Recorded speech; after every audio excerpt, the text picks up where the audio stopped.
tell me when it is appropriate, in your judgment, to raise interest rates, and if inflation was at 2% today, would it be an appropriate time to raise interest rates?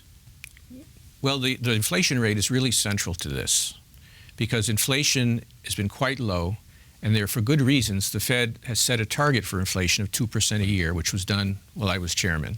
And I think it is important that the Fed reach that target, and I think they agree with that.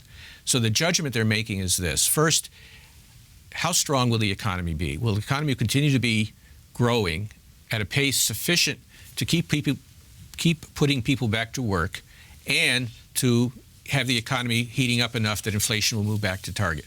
That's the first question. And they'll be looking at the data on U.S. economy and looking at the global economy, which I think right now is the major drag on our recovery. Especially China? China and the other emerging markets, which are about half the global economy, are slow right now. The IMF just downgraded their forecast for the emerging markets.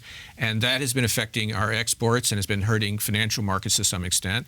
And that has been a drag on U.S. economy. And so the Fed has to make an assessment about whether or not the forward momentum in the U.S. economy is sufficient that we'll keep adding jobs and that the economy will begin to, in some sense, heat up. We'll get higher wages and prices and be able to meet that inflation target. So that's what you have to look at. That's the consideration. And in a sense, what's difficult about it is you can't just look out the window. You've got to look ahead and try to forecast where the economy is going. And it's been very tricky to do that.